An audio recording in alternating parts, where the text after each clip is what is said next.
For those of you who don't know, when I was in junior high and high school, I got involved in a rock band, or you call them back then. I don't know that we called them garage bands back then, but that's exactly what it was, because we practiced in my garage most of the time. I don't know why my parents, maybe that's a question I need to ask my mom, but anyway, Roy and Bill Bennett moved just a few houses down from me, and Roy played the drums and Bill played the guitar, and so we got started with a rock band. And then when I got in high school, Roy and Bill moved, but I was able to find other guys, and we kept the band going. On the Air Force Base where we lived, Vandenberg, there was a youth center, and I don't remember how often, but they used to have, we called them they were dances, but they'd have a live band locally, I think, somewhere in the central coast of California there, who would come and play. And they would do various things, and I remember bands with light shows. Light shows back then, they would take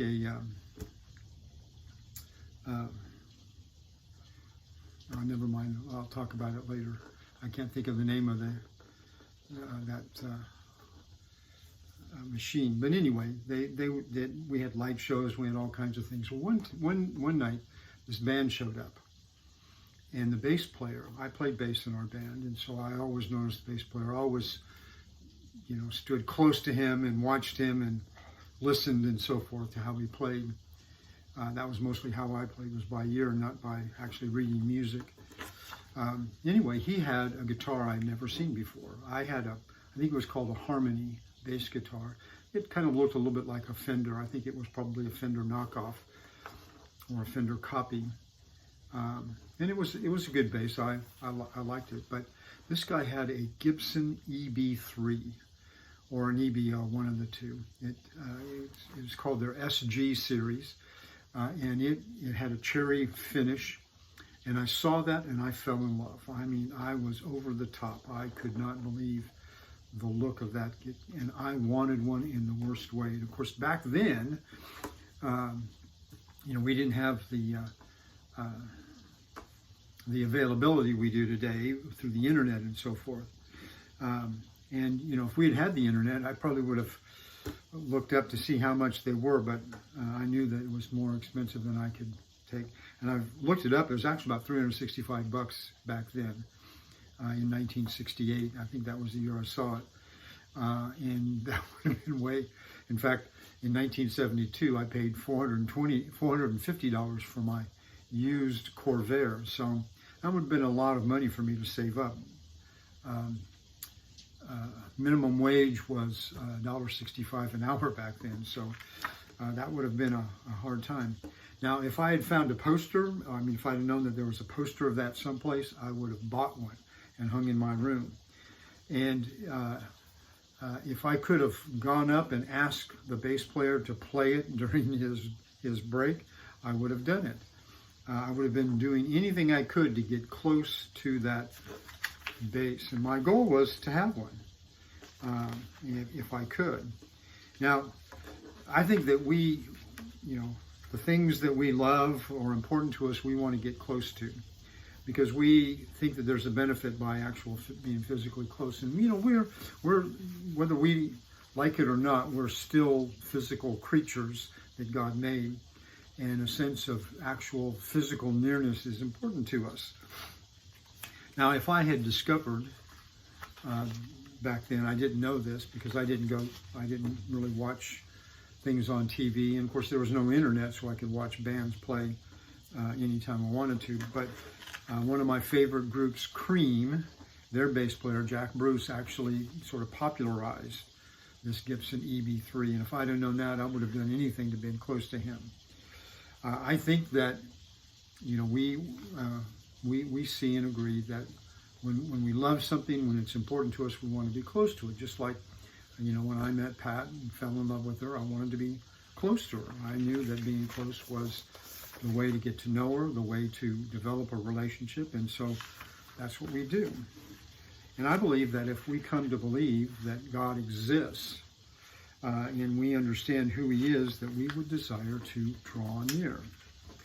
There's a Hebrews chapter 10, verses 19 through 25, kind of the foundation of the text in lesson for this morning, but for this video.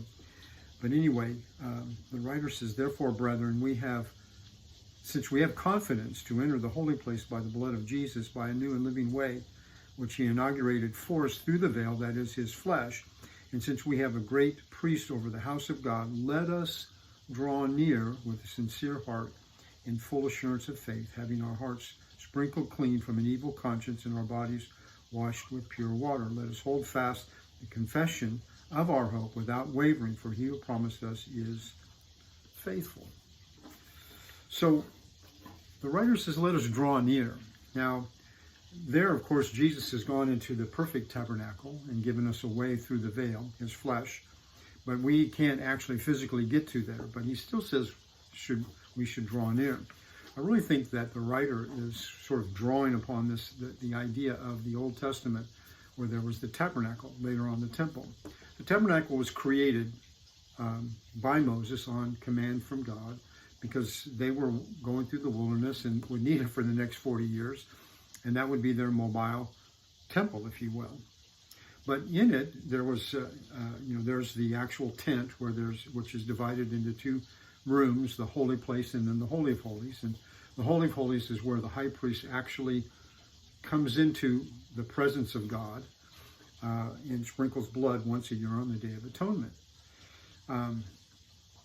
But the regular worshipers, though, there's the tent with the two rooms, the holy place and the Holy of Holies, and out front of that is the basin where the priests wash before they go in, and then there's the altar of burnt offerings, and that's where the sacrifices are made.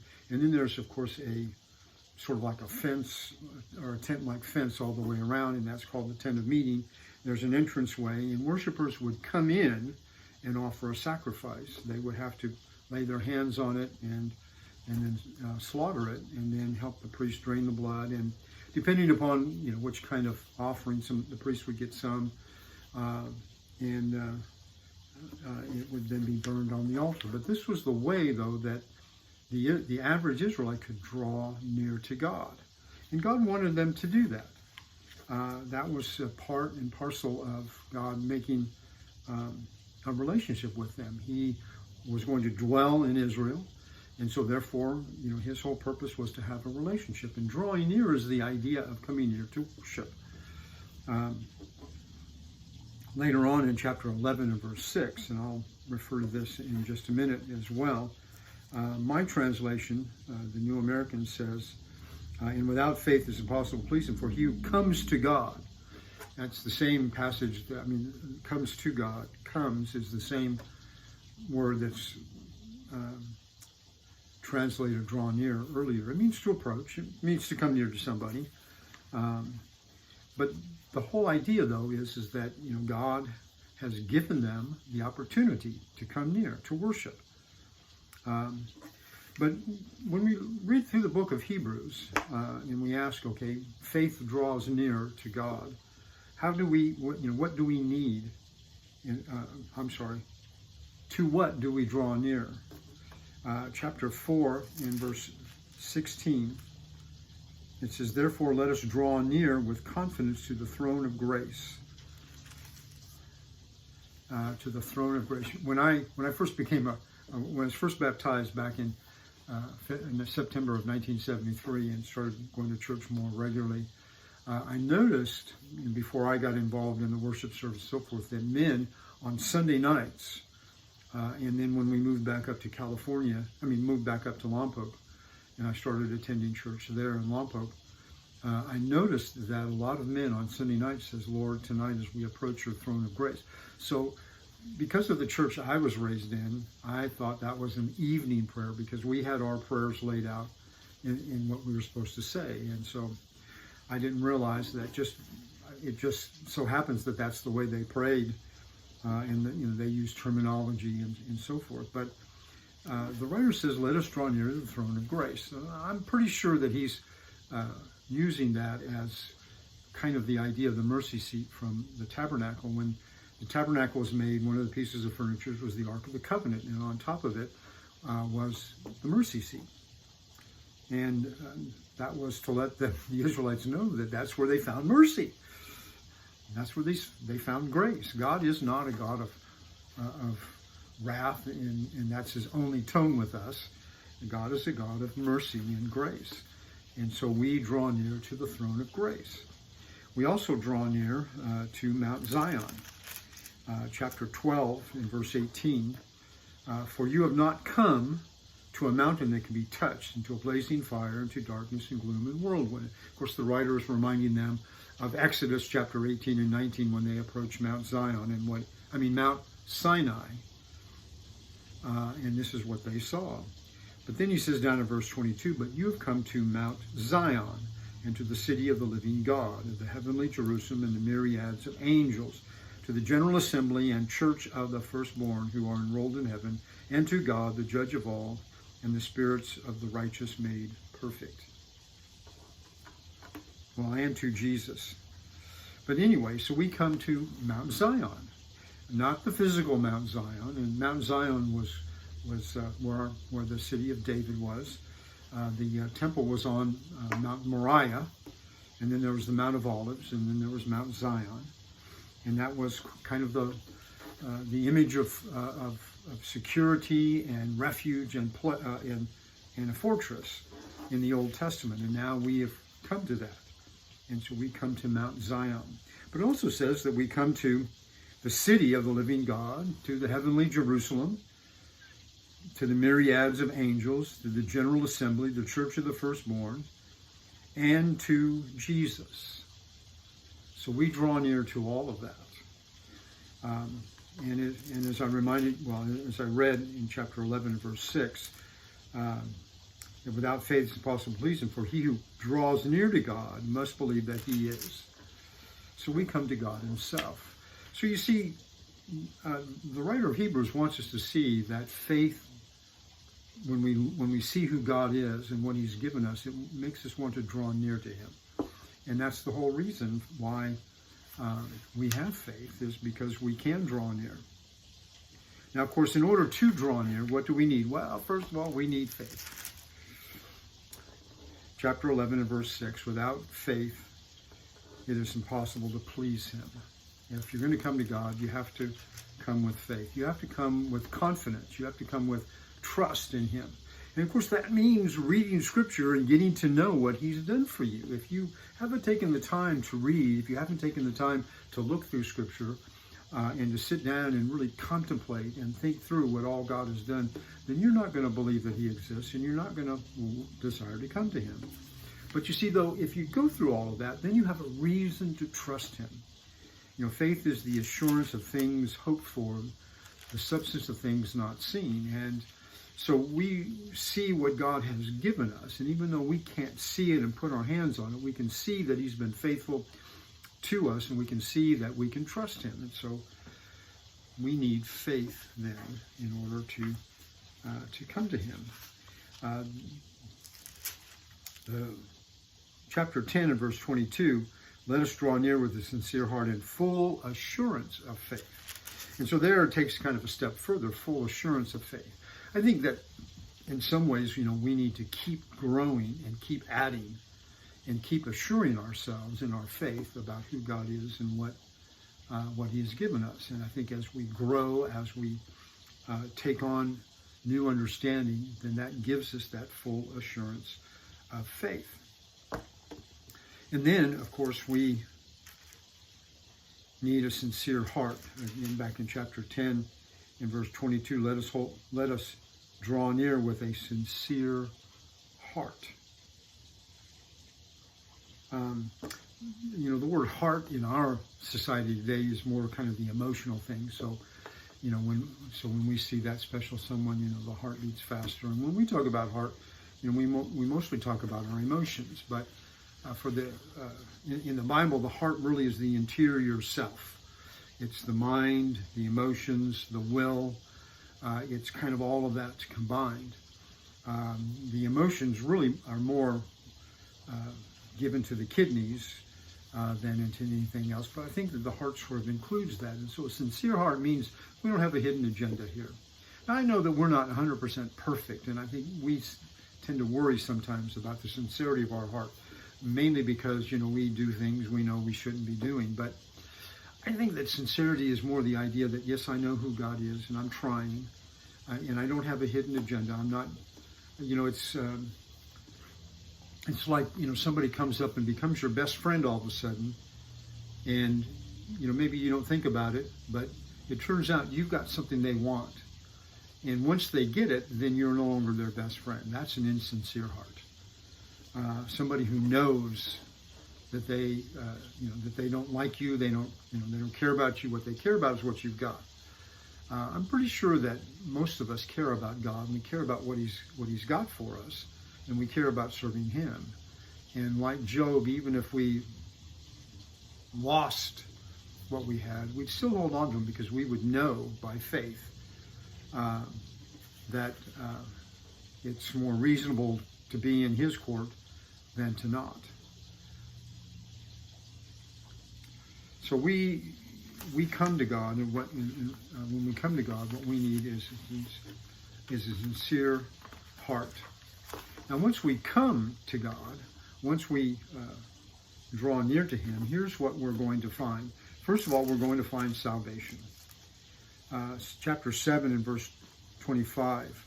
Therefore, He is able also to save forever those who draw near to God through Him, since He always lives to make intercession for them. Now, there it's talking about Jesus being our high priest. And when we draw near to God, Jesus is able to save us. But that's what we find when we draw near to God, is salvation. When we, by faith, see what God has given us, and what God has to offer us, then we desire to be close to Him. We desire to worship Him, and so we draw near. And God gives us that salvation through Jesus. The second thing we find is perfection or maturity. Now, I think here there's two different levels. And let me say, first of all, that there's a collective level. Chapter 11 in verse 40, after the writer has gone through that huge chapter of faith in the Old Testament, he says in verse 39, and all these, having gained approval through their faith, did not receive what was promised, because God had provided something better for us, so that apart from us, they would not be made perfect. So I think what the writer is talking about there is that the people in the Old Testament, they were waiting for the fulfillment. They didn't see it fulfilled. We got to see it fulfilled in Jesus. And so apart from that fulfillment in Jesus, there is no perfection. And I think here perfection is the idea of reaching the goal, the idea of completeness. And so the writer there says, collectively, we then experience this perfection, this maturity, this completeness in Jesus together, because He is the fulfillment of all that God promised. But I do think that we also find it individually as well. The writer in chapter 5, beginning of verse 11, kind of chides them a little bit for their immaturity, which was causing them to leave and go and to denounce Jesus. But he says, concerning Him we have much more to say, and it's hard to explain, since you have become dull of hearing. For though by this time you ought to be teachers, you have need to be for someone to teach you the elementary principles of the oracles of God, and you have come to need milk and not solid food. For everyone who partakes only of milk is not accustomed to the word of righteousness, for he is an infant, but solid food is for the mature, who because of practice have their senses trained to discern good and evil. I think there what he's saying is that the Old Testament is milk. Milk is what was appropriate in the beginning. Now, then the New Testament is added on to that, and now that becomes our meat. Now, that doesn't mean, of course, we leave the Old Testament behind. That's a whole other story, but I'm convinced that we cannot grow properly. We cannot understand things properly unless we have the Old Testament in our lives as well. But I think there the writer says that because you're denouncing Jesus, you need to go back to the beginning, to the milk, and understand at the beginning what it is that God has promised and given us. And then as you mature, you can have the meat, and it will make you stronger. So I think that when we draw near to God, we find this collective perfection and maturity in the promises being fulfilled in Jesus. But individually, we come to grow ourselves. We also find grace. And again, back in chapter 4, verse 16, therefore let us draw near with confidence to the throne of grace. We need grace. And in fact, the writer later on in chapter 13 says, do not be, in chapter 13, verse 9, do not be carried away by varied and strange teachings, for it is good for the heart to be strengthened by grace, not by foods, through which those who were so occupied were not benefited. So the writer there says, our heart is strengthened by grace. What a great thing.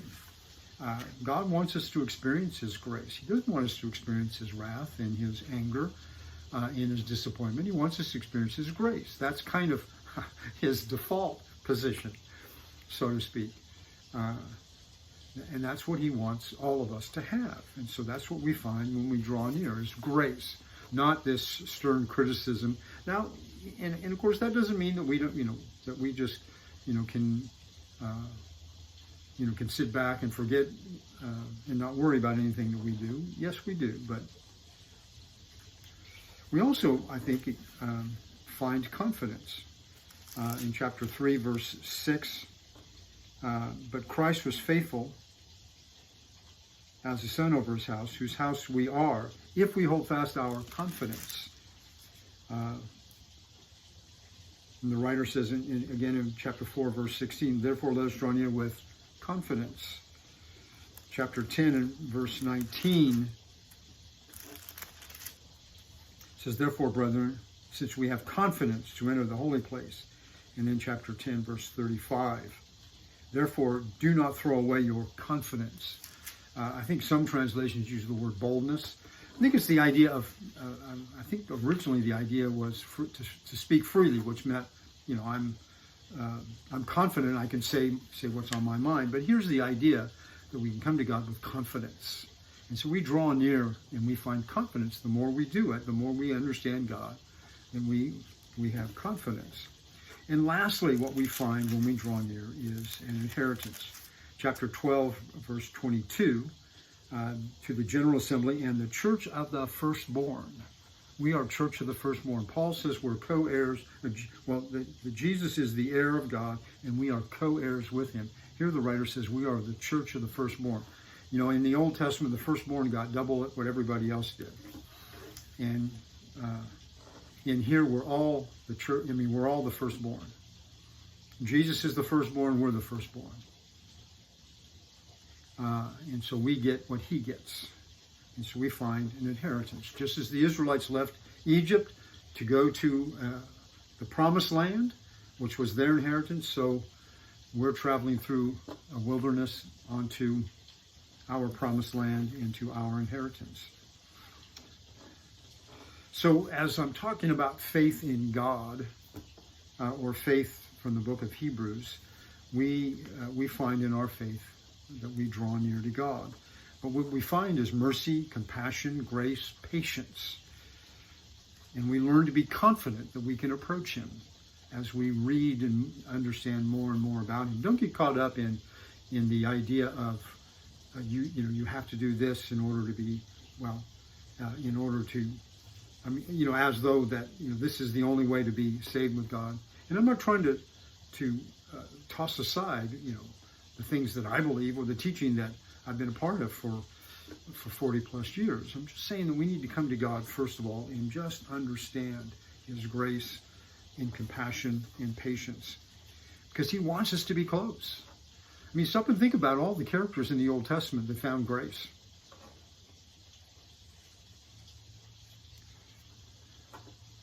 But you see, when we draw near and we have confidence to draw near, then we can soak up all that he is into our lives. Now, we're not going to soak up everything, obviously. But you see, though, the bottom line here is faith tells you that God gives us grace. So focus on that grace. Grow confident and draw near.